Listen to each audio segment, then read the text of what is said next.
Scientific community ने continental drift theory को, जो कि वैगनर ने 1912 में दी थी, उसको डिस्कार्ड तो कर दिया, उसको रिजेक्ट कर दिया सीधे से कि नहीं, ये गलत है। लेकिन कुछ क्वेश्चंस अभी भी साइंटिस्ट, जो उस टाइम पे जो साइंटिस्ट थे, रिसर्चर्स थे या ज्योग्राफर्स थे, उनके सामने खड़े हुए थे। जैसे कि वैगनर ने जो प्रूफ दिए थे, जो एविडेंसेस दिए थे कॉन्टिनेंटल ड्रिफ्ट थ्योरी के लिए, स्पेशली जिग्सा फिट, जो कॉन्टिनेंट्स का आपस में जो फिट होना जो बताया जाता है, जो कि मैपिंग ऑफ अर्थ से रिलेटेड है। ठीक है, उससे पहले जो मैप तैयार किया गया था अर्थ का, उसमें भी वो चीज़ आई थी, हमने पढ़ा हुआ है ये सब चीज़। ठीक है, तो वो सब चीज़ इग्नोर नहीं की जा सकती। बायोलॉजिकल एविडेंसेस इग्नोर नहीं की जा सकते थे। रॉक स्ट्रक्चर जो बताया गया था वो भी इग्नोर नहीं किया जा सकता था। ठीक है, तो ये सब बातें इग्नोर नहीं की जा सकती थी, तो लोगों को परेशान कर रहा था, साइंटिस्ट को, कि क्या कॉन्टिनेंटल ड्रिफ्ट में सच्चाई हो सकती है। अगर कॉन्टिनेंटल ड्रिफ्ट में सच्चाई नहीं है, कॉन्टिनेंटल ड्रिफ्ट ठीक नहीं है थ्योरी, लेकिन कॉन्टिनेंट्स एक थे, देयर वाज ए पेंजिया, इस बात को तो टाला नहीं जा सकता। ठीक है, ये बात तो प्रूव है ही, एविडेंसेस दी है वैगनर ने, और जो कि हमें मानने पड़ रहे हैं। तो अगर हम मान के चलते हैं कॉन्टिनेंटल ड्रिफ्ट नहीं है, तो पेंजिया बना कैसे, या फिर बना तो टूटा कैसे। इन सब का सवालों का जवाब हो रहा था कि पोस्ट ड्रिफ्ट थ्योरीज आई। पोस्ट ड्रिफ्ट थ्योरीज में हमने दो चीजें यहाँ पे पढ़ी थी। एक हमने पढ़ा था कन्वेक्शन करंट की थ्योरी के बारे में, दूसरा हमने पढ़ा था ओशन के फ्लोर के बारे में। ओशन के फ्लोर के बारे में जो जो नई नई जो रिसर्चेस होती है उसके बारे में पढ़ा था। अब ये बात मैंने आपको लास्ट क्लास में बताई थी कि ज़्यादातर जो 70% एरिया है वो ओशंस में है, मतलब ओशनिक क्रस्ट है। तो इसका मतलब वहाँ पे हमें जानकारी भी ज़्यादा, इंफॉर्मेशन भी ज़्यादा हमें ओशन में ही मिल सकती है। ऐसा हुआ भी। वहीं पे रोल आता है, इन सब के बीच में रोल आ जाता है सी फ्लोर स्प्रेडिंग का। एक theory I, concept of sea floor spreading, कि समुद्र का जो फ्लोर है वो स्प्रेड कर रहा है, लेकिन समुद्र तो उतने ही बड़े हैं, तो वो स्प्रेड होके जा कहाँ रहा है, यही हमें आज समझना है सी फ्लोर स्प्रेडिंग के बारे में। तो पहले जो एनसीईआरटी में लिखा है, या जो भी हम जो किताबी बातें पढ़ने से पहले, मैं आपको सी फ्लोर स्प्रेडिंग का थोड़ा सा एक एक ट्रेलर दे देता हूँ। इसलिए भी दे देता हूँ कि एक्चुअली क्या हुआ था कि वैगनर ने जो फोर्सेस बताई थी, वैगनर की थ्योरी सही है, आज भी प्रूव हो रही है, थ्योरी ठीक ही लग रही है। ऐसा जो आज प्लेट टेक्टोनिक्स वगैरह है, इन सब के बाद पता चल लगता है कि कॉन्टिनेंट्स तो ड्रिफ्ट हो ही रहे हैं। ये बात में सच्चाई है। उसने एविडेंसेस भी बिल्कुल सही दिए थे। गलती हुई थी फोर्सेस में, उन्होंने फोर्सेस नहीं बता पाए थे। लेकिन उसमें वैगनर की भी गलती नहीं थी, क्योंकि उस टाइम पे इंफॉर्मेशन ही उतनी अवेलेबल थी। अब उनको लगा कि यही दो फोर्सेस ऐसी लगी जिनसे कि ड्रिफ्ट पॉसिबल हो सकती है। ठीक है, और कोई उस टाइम पे फोर्स, उस टाइम पे कन्वेक्शन करंट का कोई कंसेप्ट ही नहीं था, तो कन्वेक्शन करंट थ्योरी कैसे दे दे। अर्थ के अंदर कन्वेक्शन करंट चल रहे हैं, ये तो किसी ने सोचा ही नहीं था। ये तो बाद में आई है थ्योरी, हमने पढ़ा लास्ट क्लास में, है ना। अब देख सकते हैं चाहे तो पुरानी क्लास। तो सी फ्लोर स्प्रेडिंग आने के बाद जो एक फोर्स है कि जो कॉन्टिनेंट्स है वो क्यों एक दूसरे से अपार्ट जा रहे हैं, उसका हमें थोड़ा आइडिया मिला। तो यहाँ पे हम सी फ्लोर स्प्रेडिंग के बारे में एक बार थोड़ा डिटेल में देख लेते हैं। देखिए, मैंने आपको बताया था मिड ओशनिक रीजस के बारे में। ठीक है, ये हमारी, सपोज करते हैं ये हमारा ओशन फ्लोर है। ठीक है, ये हमारे यहाँ पे इधर कॉन्टिनेंट्स है, या इधर कॉन्टिनेंट्स है। ये हमारा, एक काम करता है, इधर कॉन्टिनेंट्स लेके चलते हैं। इधर हमारा कॉन्टिनेंट है। ठीक है, सॉरी, इधर हमारा मिड ओशनिक रीजन, ये हमारा कॉन्टिनेंट है। यहाँ पे हमारा कॉन्टिनेंट आ जाएगा इतना वाला। इसको ऐसे कर देते हैं, यहाँ पे पूरा पानी भरा हुआ है इस तरीके से, ये ओशनिक क्रस्ट है। यहाँ पे मिड ओशनिक रीजन। ठीक है, ये इधर फिर कॉन्टिनेंट का ओशनिक क्रस्ट का दूसरा हिस्सा आ गया, यहाँ पे पानी भरा हुआ है। इतना आई होप आपको समझ आ गया होगा अब तक। यहाँ पे हमारा कॉन्टिनेंट है। अब इस कॉन्टिनेंट में क्या है, ऊपर जो है ये हमारी ये क्रस्ट है, इतनी, समझ आ गया। इसके बाद फिर नीचे का एरिया है ये वाला, जो कि अपर मेंटल है, और ये दोनों मिलकर क्या बनाते हैं, लिथोस्फेयर। लिथोस्फेयर तक समझ आ गया होगा आई होप आपको। ये जो हिस्सा है, ये यहाँ पे हमारी ओशनिक क्रस्ट आ गई, यहाँ पे हमारी ओशन आ गया। ओशन का भी लिथोस्फेरिक एरिया इतना ही है। थोड़ा पीछे बना देता हूँ समझाने के लिए। ये हमारा ओशनिक क्रस्ट, ये हमारा ओशन का अपर मेंटल है, लेकिन इसकी जो क्रस्ट है वो काफ़ी मोटी है, ये अभी हमें पता है। ये ओशन की क्रस्ट है। ठीक है, हमारी ओशन की क्रस्ट ये आ गई है। ये हमारा मिड ओशनिक रिज है, ये हमारी ओशन की क्रस्ट है। ध्यान देना, आप यहां से कन्वेक्शन करंट ऊपर जा रहे हैं। ठीक है, ये हमारा नीचे मेंटल कोर बाउंड्री है, इधर ये हमारा एस्थेनोस्फेयर है। कंफ्यूज होने की जरूरत नहीं है, ये सब पढ़ा चुका हूं मैं आपको। एस्थेनोस्फेयर बता चुका हूं, लिथोस्फेयर बता चुका हूं, लिथोस्फेयर फिर से बता देता हूं, crust plus upper most mental. Asthenosphere ये हमारा बाकी जो मेंटल का एरिया बचा हुआ है, पुरानी क्लास देख लीजिएगा, समझ आ जाएगा, ठीक है। यहाँ पे जो है फिर यहाँ से हमारे कन्वेक्शन करंट चालू है, लावा निकल रहा है, लावा निकल रहा है, इधर फैल रहा है, इधर फैल रहा है, इधर फैल रहा है, इधर फैल रहा है। लेकिन फैलने से पहले ये लावा जो है ये इधर को इसको पुश कर रहा है, कॉन्टिनेंट के इस हिस्से को, और इधर इस हिस्से को पुश कर रहा है। समझ आ गया? ये तो यहाँ तक तो क्लियर, लास्ट क्लास में मैं समझा चुका हूँ अच्छे से। अब ऐसे केस में क्या होता है, जहाँ पे मिड ओशियनिक रीजेस पाई जाती हैं, यहाँ पे ये जो कॉन्टिनेंटल क्रस्ट है ये इधर आ रही है, क्योंकि इस तरफ भी कोई कन्वेक्शन करंट होगा, ऊपर आ रहा होगा। ये जब इधर आएगा तो ये फोर्स लगा कॉन्टिनेंट को इधर की तरफ धकेलेगा। समझ गए? इधर वाली जो प्लेट होगी उसको इधर धकेलेगा। इसी तरीके से पूरी अर्थ जो प्लेट्स में बटी हुई है, डिवाइडेड है, ये हमें पता चल गया, हमने पढ़ा हुआ है ये, ठीक है। चलिए, अब ये जब इसे धकेलेगा, ये इधर इसे देखिए इधर धकेलेगा, तो इन दोनों का कॉलिजन होगा, किसका? कॉन्टिनेंटल क्रस्ट का और ओशियनिक क्रस्ट का। ये हमारी ओशियनिक क्रस्ट है, ये हमारी कॉन्टिनेंटल क्रस्ट है, ठीक है। अब बाय रूल मैंने आपको पहले बताया था, जब दो अपोजिट, एक ओशियनिक क्रस्ट और एक कॉन्टिनेंटल क्रस्ट जब टकराएंगी तो ओशियनिक क्रस्ट नीचे जाएगी और कॉन्टिनेंटल क्रस्ट ऊपर चढ़ जाएगी। क्यों? क्योंकि इसकी डेंसिटी ज्यादा है। समझ के? इसकी डेंसिटी ज्यादा है तो ये कुछ स्ट्रक्चर इस तरीके का बन जाएगा, इस तरीके का, ठीक है। ये हमारा पूरा लिथोस्फेयर नीचे चला जाएगा, इस लिथोस्फेयर के ये वाला लिथोस्फेयर नीचे चला जाएगा। अब ये देखिए, ये वाला जो रीजन है, ये क्या बन जाएगा? ये हमारी ट्रेंच बन जाएगी, ये हमारी ट्रेंच बन जाएगी इस तरीके से, थोड़ा और स्टीप होता है ये, ठीक है। ये हमारी ट्रेंच बन जाएगी। समझ आ गया? यहां तक समझ आ गया? I hope. इसको थोड़ा सा इसमें चेंज करना पड़ेगा, इस तरीके से थोड़ा सा इसको इस तरीके से कर देते हैं ताकि ट्रेंच का जो शेप है वो अच्छे से आ जाए। तो ये हमारी यहां पर बन गई ट्रेंच, ये हमारी ट्रेंच बन गई, कॉन्टिनेंटल मार्जिन का जो पार्ट होता है। ये हमारा एबिसल प्लेन हो गया, मिड ओशियनिक रिज और ट्रेंच के बीच का जो हिस्सा है वो एबिसल प्लेन। ट्रेंच मैंने थोड़ी छोटी बनाई है, बड़ी होती है। अभी ये जीएस पढ़ेंगे तो इनका पूरा ग्राफिक आपको दूंगा, तो टेंशन मत लीजिएगा। ये हमारी ट्रेंच आ गई है, यहां तक आपको आई होप समझ आ गया हो। ये इधर जा रही है, ये इधर आ रही है। हो क्या रहा है, जब ये क्रस्ट इसी पोर्शन की तरफ देखते हैं, इधर वाला तो अलग चल रहा है, यही प्रोसेस इधर भी चलेगा, आगे भी चलेगा। फिलहाल हम इस पर कॉन्सेंट्रेट करते हैं। ये इधर जाएगी, नीचे जाएगी, नीचे जाए कहां जाएगी? नीचे जाएगी, फिर दोबारा यहां पे आ जाएगी, इस डेप्थ तक पहुंचेगी जहां पे कि मैग्मा का सोर्स है। मैग्मा का सोर्स है, इसका मतलब बहुत ही ज्यादा टेम्परेचर है। जब यहां पे जाएगी तो फिर से मेल्ट होना स्टार्ट हो जाएगी, यहां से ये मेल्ट होगी, फिर दोबारा ये लावा में कन्वर्ट होगी और यहां पे आ जाएगी और फिर दोबारा उठेगी। ये इसका रोटेशन चल रहा है। तो ये क्रस्ट जो है वो उधर को जाती जा रही है, नीचे जाएगी, मेल्ट होगी, वापस इधर आएगी, दोबारा नई क्रस्ट फॉर्म होगी। ये एक साइकिल चल रही है, जैसा आपने पढ़ा वाटर साइकिल, हाइड्रोजन साइकिल, उस तरीके से चल रही है। अब इसमें क्या होता है, दो बातें हैं जो मैं आपको बता रहा हूं, याद रखने वाली है। यहाँ पे बता रहा हूं, अभी आगे तो एनसीईआरटी में आएगा ही, तो टेंशन वाली बात नहीं, लेकिन यहाँ पे फिर भी बता रहा हूं समझाने के लिए। दो बातें, पहली बात तो ये कि जो यहाँ पे अर्थक्वेक्स आते हैं मिड ओशियनिक रिज में, जो हमने लास्ट क्लास में पढ़ा था, distribution of earthquakes and volcanoes में पढ़ा था ना हमने लास्ट क्लास में, कि यहाँ पे जो मिड ओशियनिक रिज में आते हैं वो शैलो डेप्थ अर्थक्वेक्स होते हैं। क्यों होते हैं? क्योंकि हमने जब अर्थक्वेक के बारे में पढ़ा था उससे भी पुरानी क्लास में, तो हमने यहाँ पे पढ़ा था टाइप्स ऑफ अर्थक्वेक में कि मैग्मा की मूवमेंट से अर्थक्वेक्स आते हैं। अर्थक्वेक का रीजन हम पढ़ चुके हैं, ये मैंने बताया भी हुआ है, लिखवाया भी हुआ है यहाँ क्लास में।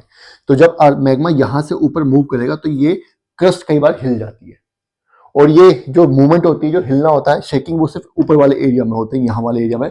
तो यहाँ पे शैलो डेप्थ अर्थक्वेक्स आते हैं मिड ओशियनिक रीजन में। लास्ट क्लास में पढ़ाया था, अभी उसका रीजन मैंने समझा दिया है। लास्ट क्लास में समझाया था, लेकिन अब थोड़ा और डिटेल में मुझे लगता है आपको समझ आ गया होगा, ठीक है। नहीं आया होगा वीडियो दोबारा देखिएगा, तब भी नहीं आएगा कमेंट कीजिएगा, फिर दोबारा समझाऊंगा अच्छे से, फिर से इसी टॉपिक को उठाऊंगा, पढ़ाऊंगा, ठीक है। अब आ जाते हैं इधर की तरफ। ये जो रीजन है, ये जब यहाँ पे जाके टकराता है, कई बार क्या होता है, ये मेल्ट होने से पहले इस रीजन से टकरा जाता है। यहाँ पे रॉक्स होते हैं, उनसे टकराता है। कुछ रॉक्स होते हैं जो कि मेल्ट नहीं हुए अभी, और ये भी पूरा मेल्ट नहीं हुआ है, तो यहाँ पे शेकिंग होती है। यहाँ पे जब टकराएगा तो यहाँ पे शेकिंग होगी, दो रॉक्स टकराएंगे। तो ये जो अर्थ होता है, हमने पढ़ा था ट्रेंचेस में जो अर्थ होते हैं वो कैसे, अर्थक्वेक्स आते हैं वो कैसे होते हैं, डीप सीटेड। डीप सीटेड मतलब इनकी डेप्थ ज्यादा होती है, इनका जो फोकस है, सेंटर जो है वो ज्यादा है, नीचे है सरफेस से, सरफेस से इतना नीचे है, ये बिल्कुल सरफेस पे ही होता है, ऑलमोस्ट यहाँ पर होता है। ये अर्थ मैग्मा ऊपर जा रहा है, यहाँ पे मूवमेंट जब बाहर निकलेगा तो मूवमेंट की वजह से यहाँ पे अर्थक्वेक आ जाएगा, जो कि शैलो डेप्थ होगा। यहाँ पे डीप सीटेड होगा, यहाँ पे डेप्थ बहुत ज्यादा होगी। ये बात समझ आ गई आपको? ठीक है, इतना आपको समझ आ गया। एक और बात यहाँ पे बताने की है, ट्रेंचेस यहाँ पे होती है, मिड ओशनिक रिज यहाँ पे होती है। ठीक है, यहां से लावा निकल रहा है, यहाँ पे इसको आगे धकेल रहा है, पूरी की पूरी क्रस्ट को, पूरी की पूरी लिथोस्फेयर को। ये लिथोस्फेयर यहाँ पे कंज्यूम हो रही है। 3000 मिलियन ईयर्स पहले ये सारी की सारी कंज्यूम होके दोबारा नई बननी स्टार्ट हो चुकी है। ये प्रोसेस इस तरीके से चल रहा है। समझने में क्या कह रहा हूं? 2 स्वेटर्स हैं, एक में से ऊन निकाल के मैं दूसरा बुन रहा हूं। ठीक है, तो 5 मिनट बाद ये खत्म हो गया, नए वाला स्वेटर चल रहा है। अब उस स्वेटर से तीसरा बुना, तो जो ओरिजिनल वाला स्वेटर था उसका तो अस्तित्व ही खत्म हो चुका है। इसी तरीके से ये जो क्रस्ट है ये पूरी की पूरी खत्म हो चुकी है। ये 32,000 मिलियन ईयर्स ओल्ड है, और ये 3200 सिर्फ 200 मिलियन ईयर्स ओल्ड है। समझ गए? 3000 मिलियन ईयर्स पहले ये पूरी की पूरी क्रस्ट जो है, जैसे यहां थी, मान लीजिए ये पॉइंट नंबर 1 था, ये पॉइंट नंबर 1 था, ये खिसकते खिसकते यहां आया, क्योंकि प्रेशर पड़ रहा है, जैसे लावा इसको धकेल रहा है, फिर यहां आया, फिर यहां आया, फिर यहां आया, फिर यहां आया, इधर। अब ये कंज्यूम होकर के लावा में कन्वर्ट होकर वापस यहां पे आ गया, फिर दोबारा यही साइकिल चल रही है। अब पॉइंट नंबर, ये जो कंज्यूम था ये यहां पे 3000 साल पहले ऑलरेडी कंज्यूम होकर के लावा बन चुका है। ये ऐसा पता नहीं कितनी बार हो चुका है, क्रस्ट फॉर्म हो चुकी है।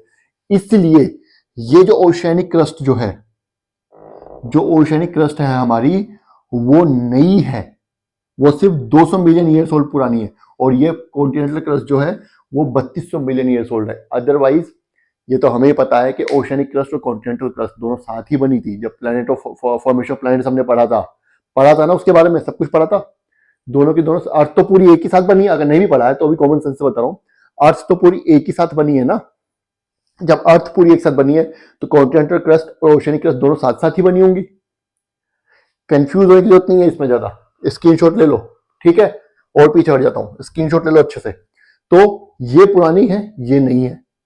अब जब पता चला कि यार ये तो 200 साल पुरानी है, ये 3000 साल पुरानी है, तो ऐसा क्यों हो रहा है? तो हमारे जो ज्योग्राफर्स हैं, इस जो हैरी है जिन्होंने कंसेप्ट दिया था, जो भी हम पढ़ेंगे डिटेल में बताऊंगा, उनका दिमाग ठनका, और फिर रिसर्चेज हुई, तो ये जो हमारी सी फ्लोर स्प्रेडिंग थ्योरी है, SFS, ये सामने आई। यही है सी फ्लोर स्प्रेडिंग, और कुछ नहीं है सी फ्लोर स्प्रेडिंग में। बाकी अब ये क्या हुआ, हम इस निष्कर्ष तक पहुंचे, इस कंसेप्ट तक हम पहुंचे कैसे, कि ये प्लेट जो इधर खिसक रही है, यहाँ पे टकरा रही कॉन्टिनेंटल क्रस्ट के नीचे जा रही है, नीचे जाके फिर क्योंकि नीचे अर्थ के अंदर गर्मी जाता है वहां पे पिघल रही है, फिर दोबारा लावा बन के दोबारा ऊपर आ रही है। इस कंसेप्ट तक हम कैसे पहुंचे, वो हमें अब पढ़ना है। तो आइए, पहली लाइन क्या है, पोस्ट ड्रिफ्ट स्टडीज। सबसे बड़ा जो रोल था, वैगनर साहब की को तो पता ही नहीं था कुछ फोर्सेस कौन कौन सी हैं। वैगनर ने तो 2 फोर्सेस अपने हिसाब से बता दी थी, लेकिन पोस्ट ड्रिफ्ट स्टडीज में हमें काफी जानकारी, काफी नॉलेज मिली। ठीक है, provided considerable information that was not available at the time Wagner put forth this concept of continental drift. उसकी continental drift सही थी, लेकिन उस बेचारे के पास इंफॉर्मेशन नहीं थी। वो इंफॉर्मेशन पोस्ट ड्रिफ्ट थ्योरी से आई, पोस्ट ड्रिफ्ट स्टडीज। और उनमें मेनली कौन कौन सी हम पढ़ चुके हैं, एक तो कन्वेक्शनल करंट थ्योरी और एक ओशन की कॉन्फ़िगरेशन। ठीक है ना, ओशन की कॉन्फ़िगरेशन के बारे में भी हमने पढ़ा। ज्यादा रिसर्च मैंने आपको लास्ट क्लास में बताया भी था कि वैगनर ने जो भी एविडेंसेस दिए थे वो ज्यादातर कॉन्टिनेंट से ही दिए थे, सी में नहीं गए थे वो एविडेंसेस इकट्ठे करने, जबकि जाना चाहिए था। आपने शायद मूवी देखी होगी, एक आजकल चल रही है कि राम के सबूत अगर ढूंढने हैं तो लंका में रावण के सबूत ढूंढो। राम की सच्चाई अगर ढूंढनी है तो लंका जाओ और रावण की सच्चाई ढूंढो, क्योंकि अगर रावण है तो राम भी होगा, राम भी होंगे।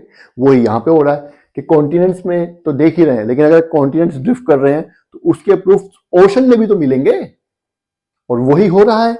इससे ज्यादा प्रूफ, ये 29% है कॉन्टिनेंट पूरा, ये लैंड मास जो 71% है, तो यहाँ पे ज्यादा मिलेंगे, यहाँ पे 29% प्रूफ मिलेंगे, यहाँ पे 71% प्रूफ मिलेंगे।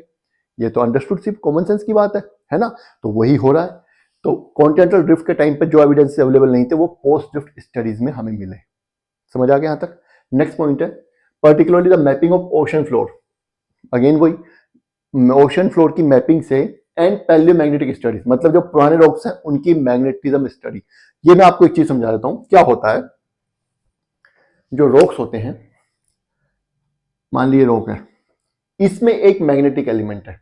मैग्नेटिक एलिमेंट मतलब हमारा अर्थ पोल की तरह बिहेव करता है। तो अगर इसमें आयरन होगा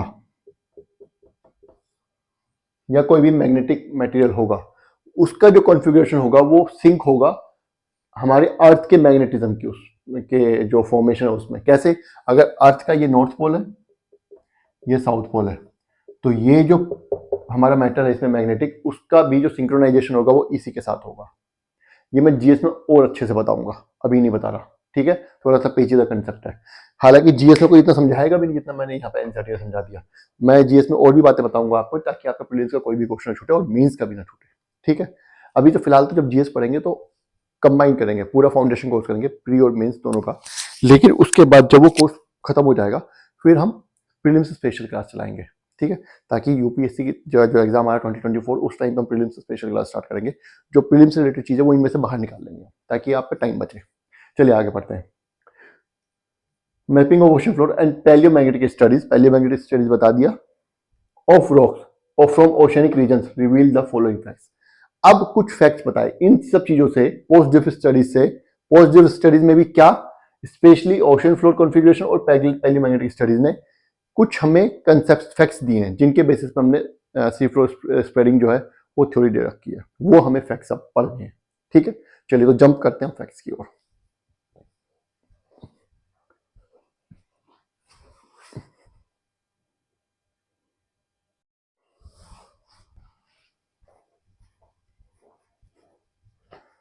चलिए, सी फ्लोर स्प्रेडिंग के बारे में हमने मोटा मोटा समझा दिया। सी फ्लोर स्प्रेडिंग जो है वो कंसेप्ट, एज ए कंसेप्ट क्या चीज़ है।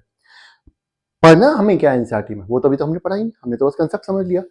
प्रॉब्लम ये आ रही है कि एनसीईआरटी बोल रही है कि पहले ये पढ़ो कि कंसेप्ट आया कैसे। ये कंसेप्ट आया हैरियस ने दिया, ठीक है, कंसेप्ट भी पढ़ लेना, लेकिन पहले ये पढ़ो कंसेप्ट आया कैसे। तो कैसे आया ये पोस्ट ड्रिफ्ट थ्योरीज की वजह से आया। और पोस्ट ड्रिफ्ट थ्योरीज में कुछ जो चीज़ें बताई गई हैं, पोस्ट ड्रिफ्ट थ्योरी से कुछ फैक्ट्स जो हमारे सामने आए हैं, वो फैक्ट्स पहले पढ़ने के लिए बोल रहा है। क्या फैक्ट्स हैं? जिन फैक्ट्स के बेसिस पे हम सी फ्लोर स्प्रेडिंग तक पहुंचे, वो क्या फैक्ट्स थे? It was realized that all along the mid-oceanic ridges, volcanic eruptions are common and they bring huge amounts of lava to the surface in this area. क्या बोल रहा है कि मिड ओशियनिक ridges है, ये हमारे मिड ओशियनिक ridges है ना, ये ऐसे पूरे समुद्र में ऊपर से नीचे तक, अटलांटिक ओशन में नॉर्थ पोल से साउथ पोल तक लगभग। कह रहे क्या कह रहे हैं, इस रीजन में volcanic eruptions are common. Volcanic eruptions होते रहते हैं, वो लावा जो निकलता रहता है, लावा जो है वो निकलता रहता है, लावा निकलता रहता है। And they bring huge amounts of lava to the surface in this area. और सरफेस पे बहुत सारा लावा जो है इकट्ठा हो रहा है, सरफेस पे आ रहा है सारा लावा इकट्ठा होकर के, है ना, ऐसा ही है, यही तो क्रस्ट बना रहा है। चलिए ये पॉइंट क्लियर हो गया, इतना हमें पता है पहले से ही, पहले ही बता चुका हूँ। पोस्ट ड्रिफ्ट थ्योरी से पता चला हमें कॉन्टिनेंट सी फ्लोर कॉन्फ़िगरेशन जो हमने पढ़ी, सी फ्लोर की मैपिंग हुई, उसके बाद हमें बात सामने आई कि ऐसा होता है मिड ओशियनिक रीजस के बारे में। पहले तो मिड ओशियनिक रीजस के बारे में ही नहीं पता था, अब क्या पता चला कि मिड ओशियनिक रीजस भी है, साथ साथ लावा भी निकल रहा है उस रीजन में, ये पता चल गया। नेक्स्ट पॉइंट क्या बोल रहा है? The rocks equidistance on the either sides of the crest of mid oceanic ridges show remarkable similarities. ये क्या बोल रहा है कि ये रिज है, रिज के दोनों तरफ इक्वल डिस्टेंस पे, सपोज करो ये यहाँ पे 2 किलोमीटर है, ये यहाँ पे 2 किलोमीटर है, 2 किलोमीटर 2 किलोमीटर, तो यहाँ पे जो रॉक्स हैं 2 किलोमीटर पे दोनों तरफ, वो एकदम सिमिलर है। वो ऐसा लगता है एक ही रॉक है, 4 किलोमीटर की दूरी पर है। क्यों? क्योंकि निकला तो कभी साथ ही होगा ना, आधा इधर चला गया आधा इधर आ गया, यही तो हुआ होगा ना। ये रॉक जैसा मान लो भी लावा निकला, आधा इधर निकल गया आधा इधर बह गया, और धीरे धीरे धीरे धीरे पहुंच के यहाँ पहुंच जाएगा।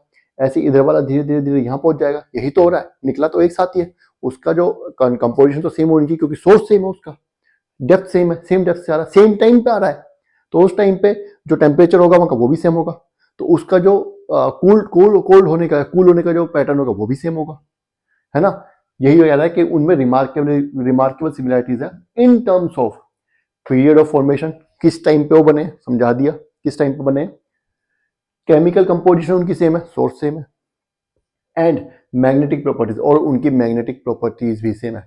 ये यहाँ पे मैग्नेटिक प्रॉपर्टीज बार बार बोल रहा है, पहले मैग्नेटिज्म भी बोला, इसके बारे में मैं थोड़ा सा डिटेल में भी बताऊंगा आपको, वैसे तो जीएस में तो बताएंगे लेकिन हल्का फुल्का बता दूंगा। Rocks closer to the mid oceanic ridges have normal polarity, जो मिड ओशनिक रिजेस के पास के जो रॉक्स हैं उनकी नॉर्मल पोलैरिटी है, एंड आर यंगेस्ट, और यंगेस्ट है, ऑब्वियसली बात है, जो इधर रॉक है वो ओल्डेस्ट होंगे, इधर वाले रॉक न्यूएस्ट होंगे, ये तो हमें पता ही है क्योंकि लावा निकल रहा है, ये प्लेट इधर घूमती जा रही है, तो यहाँ जो रॉक आया वो सबसे पहले निकला, वो सबसे पहले लावा से बना होगा, लावा निकलेगा उससे जो रॉक ठंडा होकर बना होगा वो अब यहाँ आ चुका है, और जो अभी लावा निकल रहा है उससे जो रॉक बना जो पास में मिड ओशनिक रिज पे, उसकी पोलैरिटी भी नॉर्मल है। नॉर्मल का मतलब जो अभी अर्थ की पोलैरिटी है, मतलब नॉर्थ पोल ऊपर साउथ पोल नीचे, वो वाली पोलैरिटी है। ऐसा क्यों कहा जा रहा है यहाँ पे, क्योंकि पोलैरिटी अर्थ की बीच बीच में चेंज भी हुई है, और जैसी पोलैरिटी चेंज होगी तो इन रॉक्स की पोलैरिटी भी चेंज हुई है। यहाँ पे नॉर्मल पोलैरिटी है, यहाँ पे कुछ और है, फिर यहाँ पे कुछ और है, ऐसा होता रहा है बीच बीच में। अर्थ की पोलैरिटी बीच बीच में पास्ट टाइम में, पैलियो टाइम्स में चेंज हुई है, तो उन रॉक्स की पोलैरिटी चेंज हुई। ये भी एक बहुत बड़ा एविडेंस है, इसको हम जीएस में ज्यादा अच्छे से डिस्कस करेंगे, यहाँ पे नहीं पढ़ रहे, यहाँ पे मैंने इसलिए बता दिया क्योंकि टर्म आई है, ये बताया, अभी नहीं भी बता तो भी कोई दिक्कत नहीं थी, ठीक है। और यंगेस्ट और जो मिड ओशनिक रिज के पास के रॉक्स है वो यंगेस्ट है, ये भी समझ आ गया आपको, बताने की जरूरत नहीं है।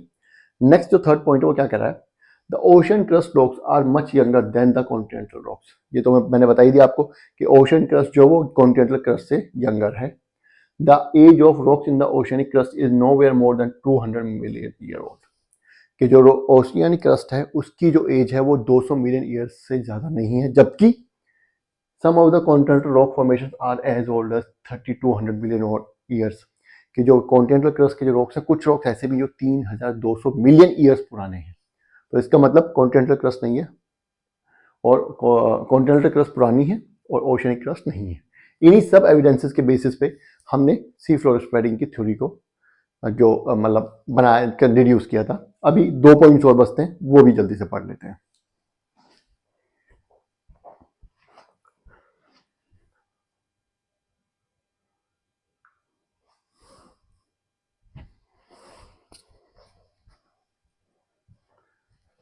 फोर्थ जो फैक्ट है हमारा, जो हमें पोस्ट ड्रिफ्ट स्टडीज से मिला, वो क्या कहता है, वो ये कहता है कि sediments on the ocean floor are unexpectedly very thin. मतलब इसका मतलब क्या हुआ, ओशन फ्लोर पे सेडिमेंट्स बहुत थिन है। देखिए ओशन फ्लोर पे सेडिमेंट्स जा रहे हैं अर्थ से, अर्थ क्रस्ट जो है कॉन्टिनेंटल क्रस्ट, नदियां जो हैं, झरने जो हैं, वो सब मिट्टी लेकर के जा रहे हैं, लेकिन वो जो सेडिमेंट का जो डिपोजिशन है, अगर ओशन क्रस्ट उतनी ही पुरानी है जितनी कॉन्टिनेंटल क्रस्ट, तो वो सपोज कीजिए इतनी अगर होनी चाहिए थी, तो वो इतनी नहीं है बल्कि सिर्फ इतनी है। इसका मतलब कुछ लोचा है, इसका मतलब ये कहाँ गया इतना सारा माल, यही लोचा है।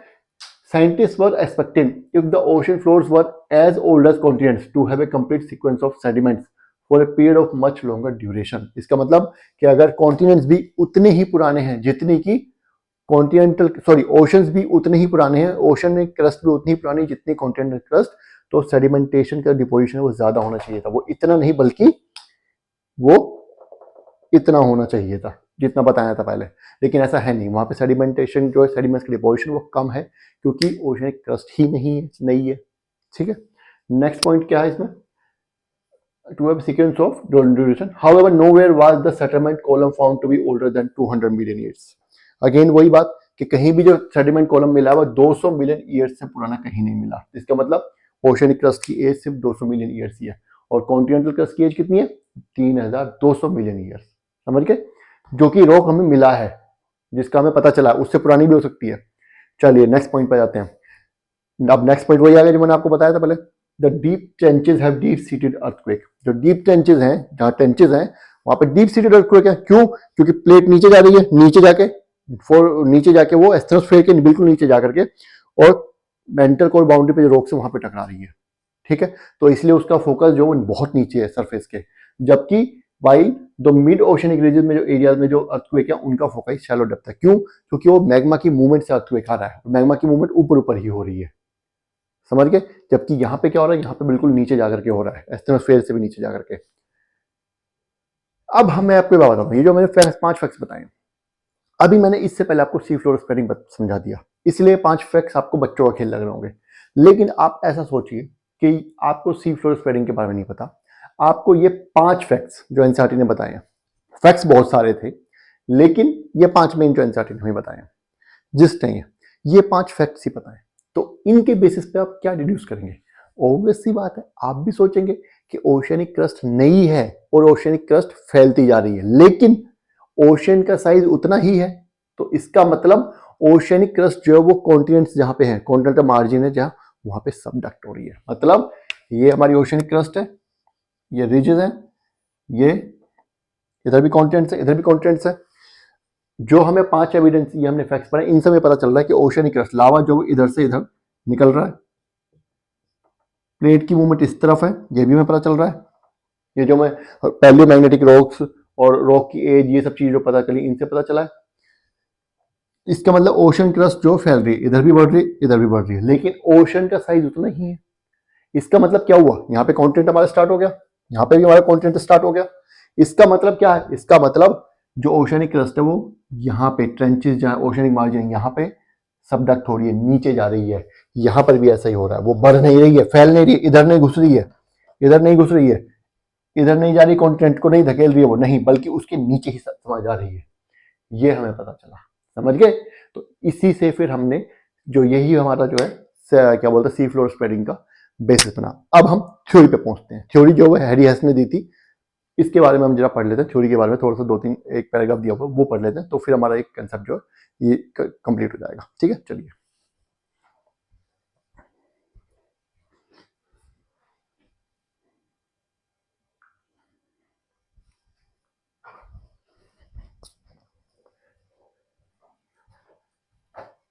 पोस्ट ड्रिफ्ट थ्योरी ने जो फैक्ट्स प्रोवाइड कराए थे वो हमने पढ़ लिया, ठीक है।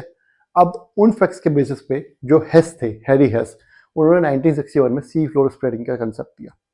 उस कंसेप्ट के बारे में अब हम पढ़ लेते हैं। एक्चुअली जो मेन कंसेप्ट है वो हम अब पढ़ रहे हैं, जो मैंने आपको अब तक समझाया वो हम अब पढ़ रहे हैं, ठीक है, हैरी हेस की जुबानी। चलिए आगे जाते हैं। दीज फैक्ट्स, कौन से फैक्ट्स? जो अभी हमने 5 फैक्ट्स अभी पढ़े हैं, ठीक है, वो facts and A detail analysis of magnetic properties of rocks on the either side of rock ridges. क्या कह रहा है? ये फैक्ट्स जो हमने पढ़े, और दूसरा उसके साथ जो मैग्नेटिक रॉक्स हैं दोनों साइड रिजेस के, उनकी प्रॉपर्टीज को हमने स्टडी किया। हेस ने क्या हुआ, उससे क्या डिड्यूस किया हेस ने? सी फ्लोर स्प्रेडिंग का कंसेप्ट निकाला। हैरी हेस इनका नाम था पूरा, जीएस पे लिखवा दूंगा, टेंशन मत लो। 1961 में, समझ गए। यहाँ का क्लियर हो गया कंसेप्ट कैसे आया कि जो फैक्ट्स हमने पढ़े plus detail analysis of magnetic properties, magnetic properties उन रॉक्स की जो रिजेस के दोनों साइड पाए जाते हैं, उसके बेसिस पर हमने सी फ्लोर स्प्रेडिंग का कंसेप्ट जो हमारे हेस जी ने, हेस भाई साहब ने 1961 में निकाला और हमें दे दिया। लो पढ़ो, ठीक है। चलो, हेस आर्ग्यूड, अब हेस ने क्या आर्ग्यू किया? हेस ने क्या बताया अपनी थ्योरी में? That constant eruptions at the crest of oceanic ridges cause the rupture of oceanic crust and new lava wedges into it, pushing the oceanic crust on either side। क्या कह रहा है ये कह रहा है कि that the constant eruption, ये हमारी oceanic ridge है, ठीक है, इस पे इरप्शन हो रहा है, कांस्टेंट इरप्शन हो रहा है यहां से लावा का, ठीक है, लावा का इरप्शन हो रहा है कांस्टेंट। चलो काले से बना देते हैं लावा, आपको याद रहेगा, ब्लैक लावा निकल रहा है यहां से, ये हमारा लावा निकल रहा है। इसकी वजह से क्या हो रहा है कि ओशियनिक रिजेस की वजह से रप्चर हो रहा है ओशन क्रस्ट में। ये ओशन क्रस्ट जो है खराब हो रही है, ऑब्वियस सी बात है, जब गर्मी में लावा पड़ेगा तो नीचे क्रस्ट खराब होगी और new lava wages into it, और इसके ऊपर न्यू लावा आ जा रहा है। लेकिन जब वो लावा आ रहा है ना, तो आते time pushing the oceanic crust on either side, दोनों तरफ की ओशियनिक क्रस्ट को धकेल भी रहा है, ऊपर से भी और नीचे से, तो धकेल दिया था पहले से, ये इसको धकेल रहा है आगे को। ये हैरी ने बोला, हैरी हेस ने ये हमें बताया, ठीक है, कि ये इसको आगे धकेल रहा है। पर पूरा पढ़ना, बहुत अच्छे समझना, हैरी हेस ने सब कुछ क्लियर कर दिया, लगभग जितने भी जो डाउट्स आपके मन में आते हैं ना, सी फ्लोर स्प्रेडिंग हो रही तो समुद्र का तल बढ़ क्यों नहीं रहा है, समुद्र का एरिया क्यों नहीं बढ़ रहा, वो सब डाउट्स इन्होंने क्लियर कर रहे हैं। दस द ओशन फ्लोर 10 स्प्रेड्स, इसका मतलब ये है कि जब ये इसको धक्का दे रहा है क्रस्ट को, भाई इस जो पुरानी क्रस्ट है उसकी जगह तो खुद ले रहा है, यहाँ पे गड्ढा कर रहा है, यहाँ पे गड्ढा करके यहाँ पे घुस जा रहा है, ये इधर घुस रहा है ये, और इस वाली क्रस्ट को आगे धक्का दे रहा है। अगर ऐसा हो रहा है तो इसका मतलब सी फ्लोर स्प्रेड कर रहा है, इसका मतलब तो यही है। लेकिन the younger age of the oceanic crust as well as that fact that spreading of one ocean does not cause the shrinking of other made has think about the consumption of oceanic crust. Again वही बात आ गई ना कि सी तो spread कर रहा है, मान लिया बात, लेकिन अगर सी स्प्रेड कर रहा है तो दूसरी तरफ का सी छोटा होना चाहिए। मैं आपको एग्जांपल देता हूं, सपोज कीजिए ये हमारा अटलांटिक ओशन है, ठीक है, यहां से ये इसको धक्का, यहां पे मिड ओशियनिक रिज है, ये मिड ओशियनिक रिज, ठीक है, ये इस प्लेट को इधर धक्का दे रही है क्रस्ट, ये इस प्लेट को इधर धक्का दे रही है, इसका मतलब सी फ्लोर स्प्रेड हो रहा है। लेकिन अगर ऐसा होता, सी फ्लोर अगर स्प्रेड हो रहा है तो ये इस कॉन्टिनेंट को धक्का देते, ये अटलांटिक ओशन बड़ा होता और पैसिफिक इंडियन ओशन जो छोटा होने लगता। इधर भी ऐसा ही होता, ये इसको इधर धक्का देता, है ना, वो फोर्स, और अटलांटिक ओशन बड़ा होने लगता और पैसिफिक ओशन इस तरफ छोटा होने लगता। लेकिन ऐसा नहीं हो रहा है, दूसरा ओशन जो दूसरी तरफ वाला वो छोटा नहीं हो रहा है। इसका मतलब क्या है, इसका मतलब ये है कि यहां से सी स्प्रेड तो हो रहा है लेकिन वो प्लेट यहीं पे कहीं पे कंज्यूम हो जा रही है। समझ गए, जो मैंने आपको बताया ट्रेंचेस पे कंज्यूम हो रही है, वो प्लेट यहीं कहीं का सबडक्ट हो जा रही है। ये एक रीजन। दूसरा रीजन क्या बताया, younger age eight the oceanic crust, कि ओशन क्रस्ट की एज भी यंगर है। दो बातें हो गई, एक तो ये हुआ कि यहां से बढ़ा लेकिन आगे वो बढ़ा, जो बढ़ा था वो आगे कहीं दिखी नहीं, जो इंक्रीमेंट हुआ वो कहीं देखा नहीं, मतलब आपकी सैलरी तो बढ़ी लेकिन घर पे नहीं आई, इसका रास्ते में खर्च हो गई, यही तो होगा। और दूसरी बात कि ओशनिक क्रस्ट की जो एज है वो यंग है कॉन्टिनेंट के कंपैरिजन में। इसका मतलब ये क्या है कि पुरानी क्रस्ट ऑलरेडी सारी कंज्यूम हो चुकी है। यहाँ पर कहीं पे हम लोचा है, यहाँ पे सारी क्रस्ट कंज्यूम हो जा रही है, वो लावा बन के फिर दोबारा लावा निकल रही है, वो तो खैर बाद में आया, लेकिन अभी ये कह रहा है कि ये सारी क्रस्ट यहाँ पे आगे कंज्यूम हो जा रही है। Made Harry think about the consumption of oceanic crust, क्या कि ओशनिक क्रस्ट कंज्यूम हो जा रही है। समझ आ गया यहाँ तक? आई होप आपको समझ गया होगा, बहुत अच्छे समझाया मैंने, पूरी कोशिश की समझाने की। नेक्स्ट, ही फर्दर मेंशन, अब उन्होंने आगे यहीं पे नहीं रुक गए हैं, आगे भी उन्होंने बताया the ocean floor that gets pushed due to volcanic eruption at the crust. ये हमारा क्रस्ट है ना, यहाँ पे ओशनिक क्रस्ट जो ओशनिक फ्लोर है जिसको कि धकेला गया है, sinks down at the oceanic trenches, वो यहाँ पे ट्रेंचेस में आकर के वो सिंक हो जा रही है। यही हमने पढ़ा है, अभी ये मैंने बताया था, ये है इसका पोस्टुलेट है। एंड गेट्स कंज्यूम, और कंज्यूम हो जा रही है। ये आप पढ़ने के लिए फिगर 4.3 भी देख सकते हैं। मेरे हिसाब से ये कंसेप्ट आपका क्लियर हो चुका है। एनसीईआरटी में जितना लिखा है कुछ नहीं छोड़ा मैंने, फालतू चीजें बता दी हैं बहुत ज्यादा, ताकि आपको समझ आए, कंफ्यूजन कोई नहीं होनी चाहिए। अगर कोई कंफ्यूजन होती है तो कमेंट कीजिएगा, दोबारा से समझा दूंगा। वीडियो को बार बार देखिए और पढ़िए जो जो लिखा हुआ है, एक एक वर्ड समझाया मैंने एनसीईआरटी में लिखा हुआ है, यहाँ पे कुछ भी शॉर्टकट नहीं है, सब कुछ वही है जो एनसीईआरटी में लिखा हुआ है। एनसीईआरटी एक बार को छोड़ भी दोगे, इसको देखो आराम से जो बोर्ड पे लिखा हुआ है, स्क्रीनशॉट लो, बार बार पढ़ो, जो मैं बोल रहा हूँ उसको बार बार देखो, लेकिन एनसीईआरटी नहीं छोड़नी, एनसीईआरटी पढ़नी है। मतलब एनसीईआरटी पढ़ने का मतलब एनसीईआरटी की जगह ये भी पढ़ सकते हो आप, क्योंकि एनसीईआरटी ही है, ठीक है। तो सी फ्लोर स्प्रेडिंग का कंसेप्ट हमारा खत्म हो गया। नेक्स्ट हमारा जो इसके बाद स्टार्ट होता है टॉपिक, वो है हमारा प्लेट टेक्टोनिक्स, जिस पे भी थोड़ा सा आप तैयार है ना पढ़ने के लिए अच्छे तरीके से, थोड़ा सा अच्छे से तो तैयार है ना। ये भी थोड़ा सा कॉम्प्लिकेटेड है, इतना भी नहीं है, इजी बना दी जाएगा। जैसे सी फ्लोर स्प्रेडिंग इजी बना दिया, वैसे ही इसको भी इजी बना देंगे, ज़्यादा टेंशन लेने वाली बात नहीं है। तो ये क्लास हम यहीं खत्म करते हैं, सी फ्लोर स्प्रेडिंग खत्म हो चुका है। नेक्स्ट क्लास जो होगी अब बता दिया जाएगा। तब तक के लिए धन्यवाद। बार बार पढ़िए, बार बार वीडियो को देखिए, कमेंट कीजिएगा, लाइक कीजिएगा और सब्सक्राइब कीजिएगा। Thank you.